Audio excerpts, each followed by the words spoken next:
Surprises! Oh, I've had many in my life. From the many surprise parties I once threw at my nightclub to the surprise summons to appear before a judge. Surprise friendships are often the best kind of surprises, as this year has allowed me to join forces with some of my favorite booktube heroes. Oftentimes, surprise is referred to as astonishment, bewilderment, perhaps even stunning. So what kind of amazing surprises did I find here on the channel this year in 2024? We may never know the answers to these questions. Oh wait, we do! In fact, that's the topic of today's video.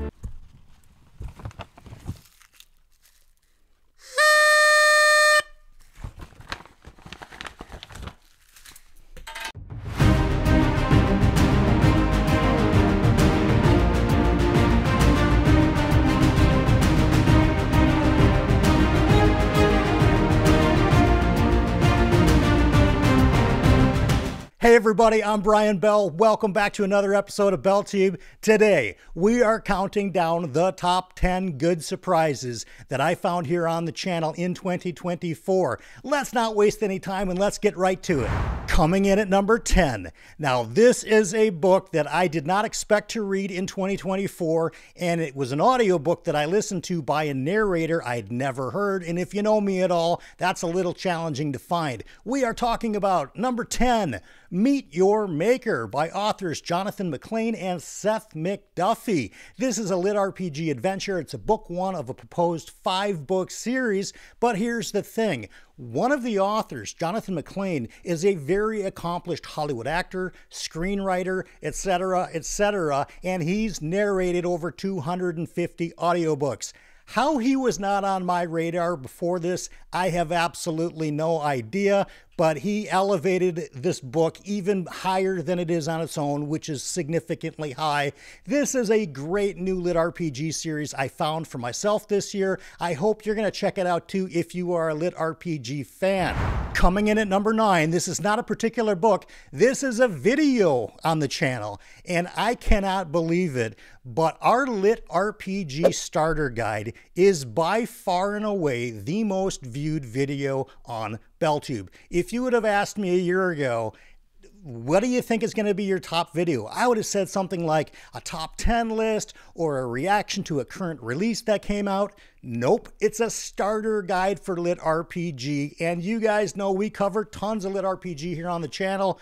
That is basically a huge wave that is not even crested yet. It's growing and growing, and here at BellTube, we are on the forefront of it. So the lit RPG starter guide, was it a surprise? Absolutely, it was number 9. Before we get into number 8, I first want to thank the patrons of this channel. If you're interested about our Patreon, it's less than $2 a month. We have a really fun and intimate community. Of course, if you like this type of content, you like literary top 10 lists, you like curated lists that save you a lot of time when your tastes align with mine, think about hitting that like button, think about subscribing to the channel, and we can spend all kinds of cool time together as we move into 2025. Let's move on. Coming in at number 8. Now, this is a series that you guys recommended me start book 1 through our community poll that we run every single month. It's totally free. All you got to do is be a subscriber to the channel, and you guys voted in book 1 of the Long Price Quartet, A Shadow in Summer. Wow, did I not expect this. Daniel Abraham absolutely knocked my socks off. I'm a huge fan of his work in The Expanse, but Long Price Quartet, you know, I heard about it here and there in, various corners of BookTube, but this one hit me right to the core. You can absolutely expect me to finish out books 3 and books 4 in Long Price Quartet coming up soon in 2025. Let's move on. Coming in at number 7. Here's a book that was a little bit on my radar maybe a year or two ago, sort of fell off the radar, jumped back into the radar. I'm talking about Rob J. Hayes as the author, and the book is Never Die. I read this earlier in the year. This is an Eastern-based fantasy. There's some amazingly memorable character work going on here. There's a little bit of a mystery. There's some twists and turns that I did not see coming, and that's something, when I've read as many books as I have, to totally floor me and surprise me. Rob J. Hayes. What a book! Never Die, a huge surprise for 2024. Let's move on. Coming in at number 6. Here's an author that I'm friendly with on Twitter or X, whatever we call it. He's been a fan of the channel and I am a fan of his. I am talking about John A. Douglas's book, The Black Crown. I read this and I want to say about the spring of 2024. You talk about a pleasant surprise. I always try to make it a point when my friends write a book that I actually want to read them. And it's a little nerve-wracking if you think about it, right? Especially if you have a channel, because you want to be authentic to your audience. You want to tell the truth what you thought about a book. And at the same time, you don't want to put a friend down. Well, John A. Douglas, my friend, did not need to worry about that because his story of Rags the Half-Orc is incredible. This is sort of a D&D type of an adventure. It's not litrpg. This is much more on the epic fantasy side, but he twists some things around and he turns me in directions that I didn't know I needed to go, but John Douglas knew I needed to go there. What an amazing surprise. Big recommend for me. The Black Crown. The series is called The Age of Adventures. I can't wait for book 2. Let's move on. Coming in at number 5. I'd never been in a book club before, right? And early in the year, I thought to myself, wouldn't it be cool to have a few fellas that are around about my age that we could read a book that's a little bit maybe outside of our normal reading schedule, and we get together maybe once a quarter online on our channels, rotate the channels, and talk about it a little bit. Thus, the Quilluminati was formed, of course, with Mike and John and Philip. Now, that's a pleasant enough surprise on its own, but this particular book, Ordinary Grace, came out of absolutely nowhere for me. William Kent Kruger's from here in Minnesota, and I'd heard a little bit about this book, but to be honest, my interests aren't so much in normal literary fiction. I'm never in the section of the bookstore that really sells this, so I was unaware. Now, in Minneapolis, they've got a whole William Kent Kruger table at a Barnes & Noble because he is a local, but I gotta say, this book floored me. If I was making a list of books that I thought I would read in 2024, Ordinary Grace wouldn't have even been in the top 5,000. Yet Mike picked it, and Mike picks great books as far as I'm concerned, and this one was a huge hit for me. One of the more high-rated books I've had for the year. That's coming in. I'll tell you what, I'm going to be picking up more William Kent Kruger. I'm sold. Let's move on. Coming in at number 4. Now, back in January, all the way at the beginning of the year, I did something that I invented called the DNF Challenge. I reached out to 7 booktubers and I said, here's my challenge. I want you guys to pick a book that you dislike so much that you didn't finish it. Now, some of them, like Andrew, DNF books on the regular, so it was relatively easy for him to, pick a book.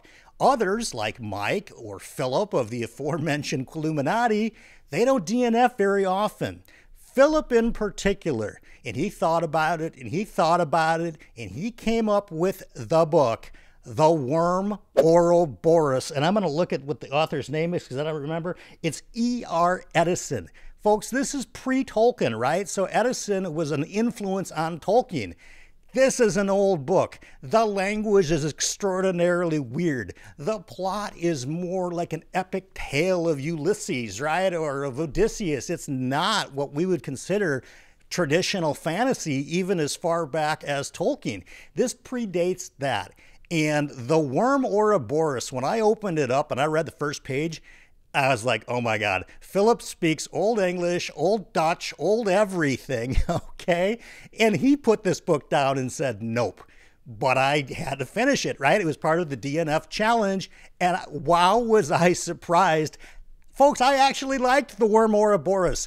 I don't know why. Maybe it was just simply because it was outside of my norm when it comes to fantasy. Maybe it was because it predates everything that I'd ever read in the genre. Or maybe it's just because when I got to the end of the book, I felt like a sense of accomplishment saying, this is literally a book that I don't know hardly anybody has read or is going to read. A true surprise for 2024, The Worm Ouroboros. Let's move on. Coming in at number 3. Of course, we left off one of the Quilluminati members in the last one, but here he comes in with John Minton recommending this book, Patient Zero. And matter of fact, he bought this for me by Jonathan Marbury.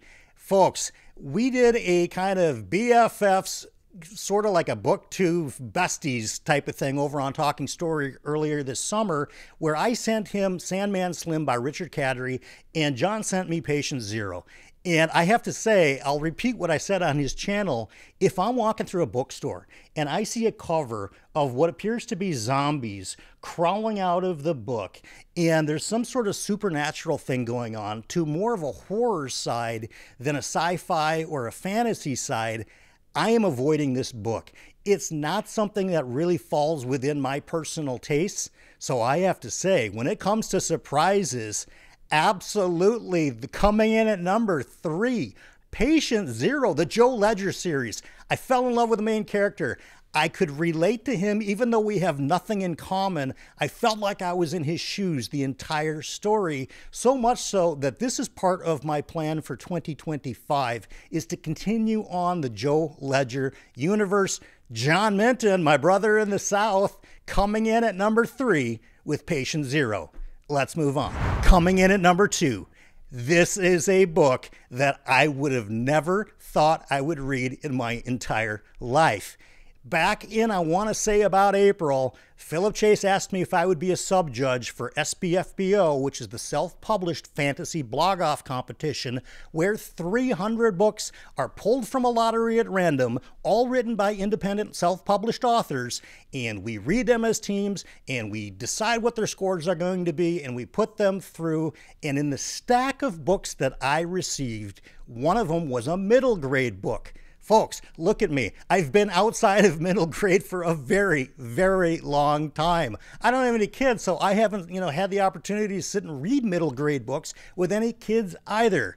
So when this book, The Tenacious Tale of Tanna the Tendersword, found its way onto my reading agenda, as we say, the TBR, I was just like, oh my gosh. Now, the funny part is I read 6 books for this competition as, part of Team Chase.